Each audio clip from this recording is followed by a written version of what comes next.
Looking to digitally transform your internal audit function? Listen to experts and industry leaders as we explore the world of data and analytics in internal audits. Join us as we unpack strategies, insights, and technologies transforming the audit landscape. Welcome to the first episode of our Data and Analytics Enabled Internal Audit podcast. I am Bimpe Afolabi, a partner in the Internal Audit, Governance, Risk and Compliance Services Unit at KPMG in Nigeria. And today, I'm excited to be joined by Edward Onwubuya, the Chief Audit Executive of Sterling Bank PLC. Edward, welcome for joining us today. Thank you very much, Bimpe. Good.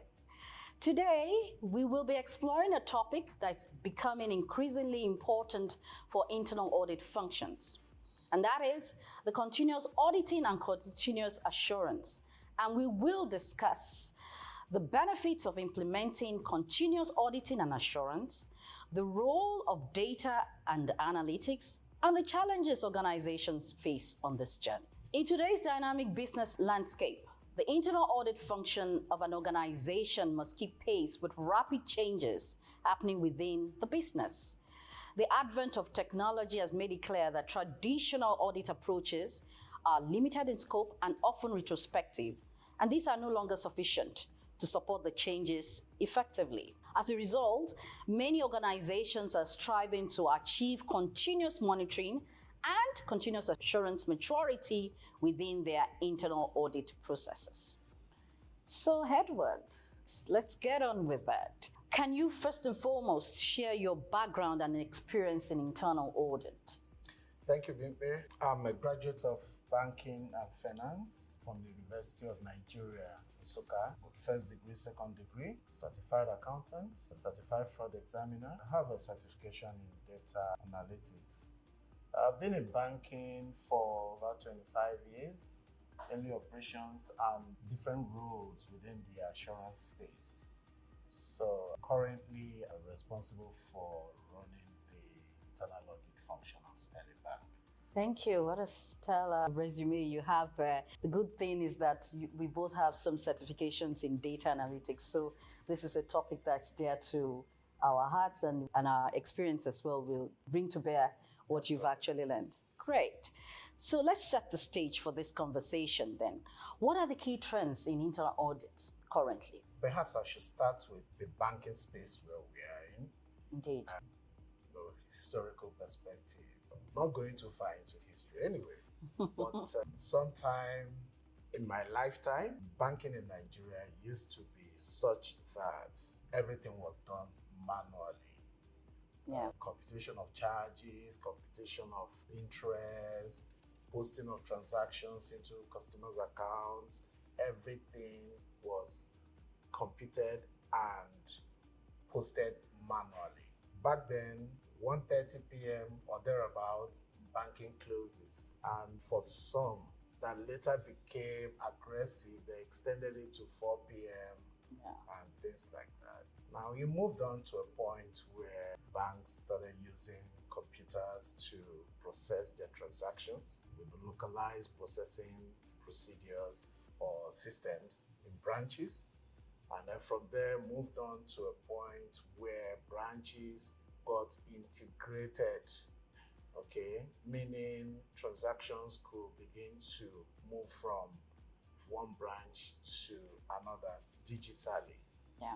And from there, it moved on to a point where customers could access cash without having to go into a branch, okay? That's with the introduction of ATM, right? In the 90s and 2000s. That's correct. Today, all that is history. Today, you have banks in people's phones. I'm sure if you check your phone now, you have a banking app on your phone. Yes, not 1, 3. Exactly. So what that means is that banking transaction now takes place anytime, anywhere, any day. And you then look at the role of internal audits. According to the today in the recently introduced Global Internal Auditing Standard. They put it clearly there. The internal audit helps organizations to create, protect, and sustain value. And it does that by providing the board and management independent, risk-based, objective assurance, advisory, insights, and foresight. Now, if you look at that statement against the backdrop of what banking is today, I don't want to go into the various digital disruptions. Today we are discussing generative AI in banking and things like that. But going by the simple historical perspective that we just discussed, the need for internal audits to continue to provide that independent assurance and objective assurance. You see that definitely audit had to move from where it was before. The skills, the competencies that audit as a function required back in the days when banking used to close by 1:30 p.m. are no longer sufficient in banking of today. Okay, so internal audit has to position itself to be able to provide that independent, objective assurance on a continuous basis. Whether transactions are happening during working hours, happening late at night, happening over the weekend, internal audit has to position itself to be able to provide independent and objective assurance around that. Thank you so very much, Edward, for that context that you've actually provided with regards to the current trends happening within the internal audit. I like the historical aspects that you brought to it, showing where we were within that industry, then bringing into perspective the role of the internal audit function and internal auditors as a whole, and then the technology, how technology has even evolved within that space, and the requirement for that independent assurance for organizations to survive. Very good perspective. Let's now go to what you've done within your organization. You recently embarked on an internal audit transformation. Can you tell us why you felt that was very important at this stage and what your journey has been like? Thank you, Edward. Thank you, Bimpe. Sterling Bank is reputed to be a disruptor in the industry. The innovation continues to happen. It became obvious that as a function, the internal audit had to develop itself, had to position itself to be able to effectively and efficiently deliver on that mandate of providing independent and objective assurance, advisory, and insights to the bank. So it was obvious that to do that, we had to leverage more technology. We had to upskill. We had to look at the culture, have proper buy-in, because the danger of tradition, this is how we've been doing it. It's something that you can never overflog or look. Agree. So, but as the business is growing, it's obvious that we have to position ourselves to be able to match the pace at which the business grows. That's basically what informed. And then, of course, we had issues with developments in the market. Today, we'll talk about Japa happening everywhere. By the way, Japa is a Nigerian coinage for people who live in the country. Labor migration. Labor migration. So even getting individuals that will fill the massive space that you create for it in the past, labor-intensive approach, realize that leveraging technology will help greatly in bridging that gap, while at the same time ensuring that we are more efficient and effective at delivering on our mandate. Thank you very much for that perspective as well. I like what you said when you mentioned the fact that internal audit has to follow the business. So the business itself within the organization, within the bank, is moving. technologically. So internal audit needed to do the same. And if the business has moved, you don't want to have this rear view perspective to what's happening. You then need to be continuously on top of the game. What's happening real time somewhere else. This will help you actually in your audit procedures. And I mean, that makes sense. That's one of the reasons why you embarked on this transformation journey, was to ensure that you pace with the other businesses. So what are those key drivers that led to your taking the decision that it's time to follow the business or pace with the business and have that internal audit transformation within your organization? Edward?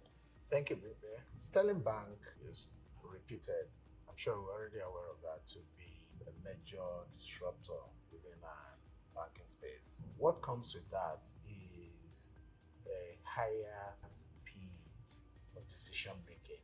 We need to be able to deliver on the mandate of providing management the right advisory. Of course, the regulatory landscape did not stay stagnant, waiting for everybody.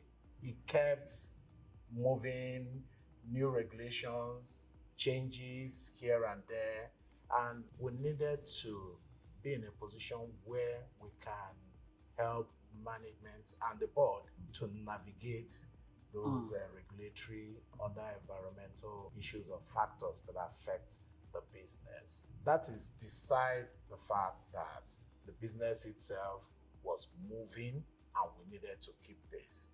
Okay. Recall that I mentioned earlier that our mandate includes providing the board and management foresight. You can't provide foresight when you're behind. Yeah. So we needed to be in a position where we'll be able to see the risks ahead and be able to engage with the board and the management the right way. The right way. Fantastic, fantastic. And I think those are actually very good considerations that's leading to this transformation that you're doing within your organization. Now let's go into continuous auditing and continuous assurance. What does this mean for you, your team, your unit, and of course, the organization as a whole? What does this mean?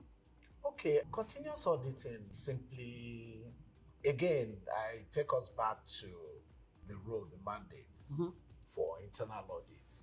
Okay, provision of independent assurance. All right. Now, independent and objective assurance.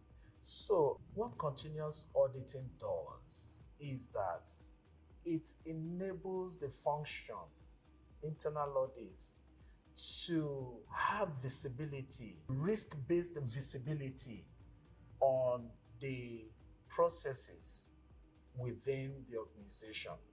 Okay? So it helps us to identify and focus on those important, those high-risk issues and be able to respond to them, if not real-time only, but close to it, rather than the traditional auditing approach where we work based on static audit plans, like you said earlier, that keeps looking at the rear view mirror, past events when things are happening currently. So that was the basic driver for us. Interesting.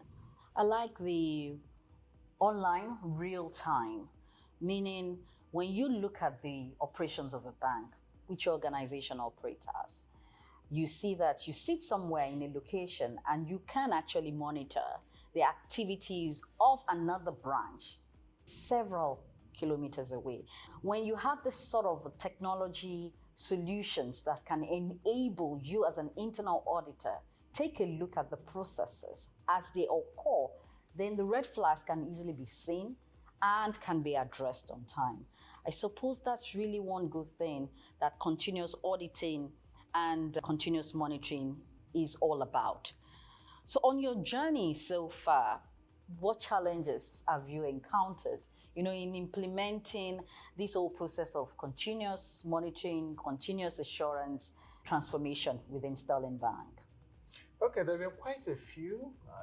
First, the data gathering and storage behavior was a challenge because you have situations, for you to work with data, it has to be in a particular workable format.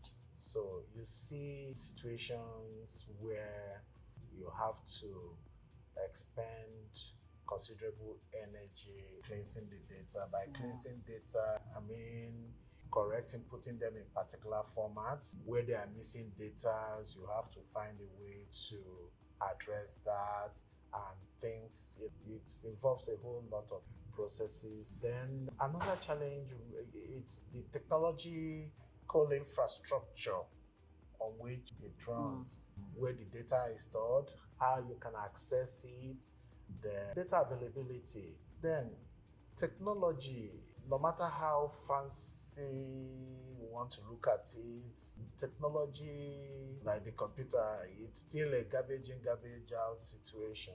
So you can have, I'm allowed to mention a brand of a car. You can have a racing car, but if you don't have a well-skilled driver, then that car will not do better than the typical commercial bus that you have on the road.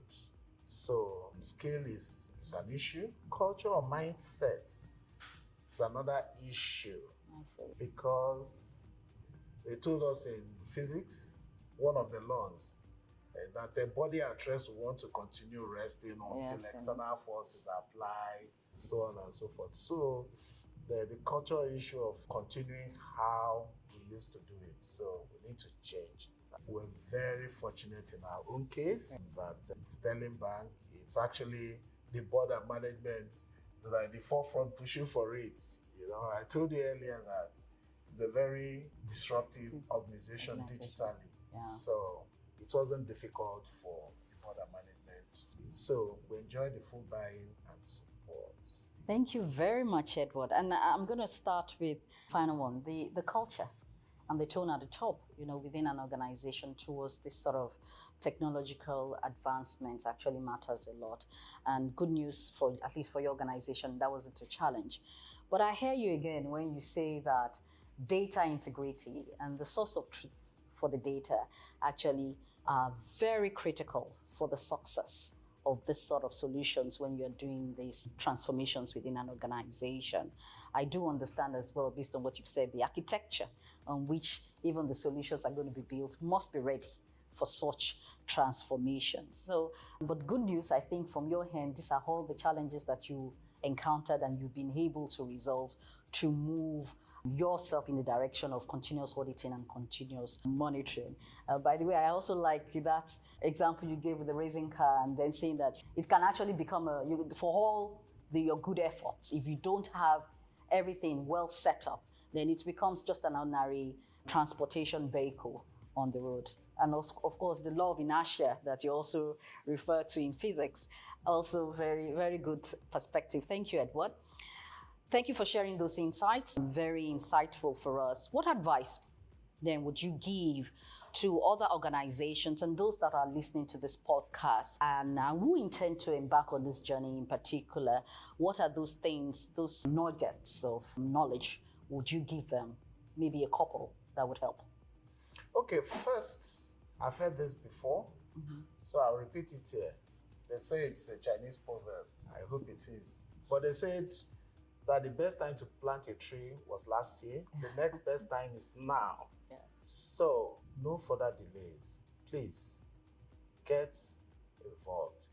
Transform, like they say, or become obsolete. So for the challenges, I would recommend that you start off small, like a pilot project. Use that to demonstrate value to the system, to the stakeholders, and you scale up. The beauty of that is that if there are issues, if there are challenges, you get a chance to address them without expending so much. Of course, you can't do it alone. So you must collaborate both within the internal audit function and without. You have to collaborate with all relevant stakeholders to make it a reality. Don't be too proud to seek for help when you need help. And as is with change management situations, you must pull the right change management levers. Top on the list for me is the information.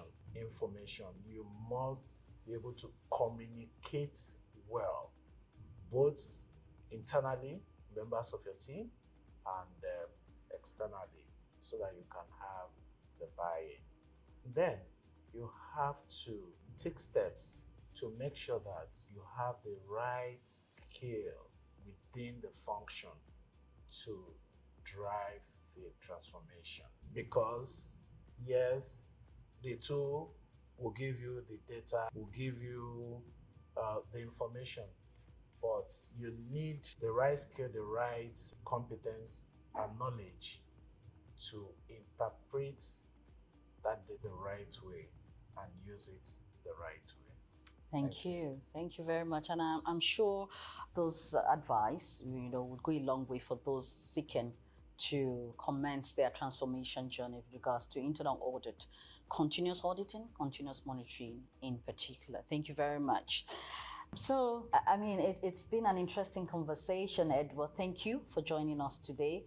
We look forward to another time in the future where we would actually take on this conversation forward. Again, I would say congratulations to you with regards to this transformation that you're going on, and then all the best for the future. Thank you. Thank you very much, Bimpe.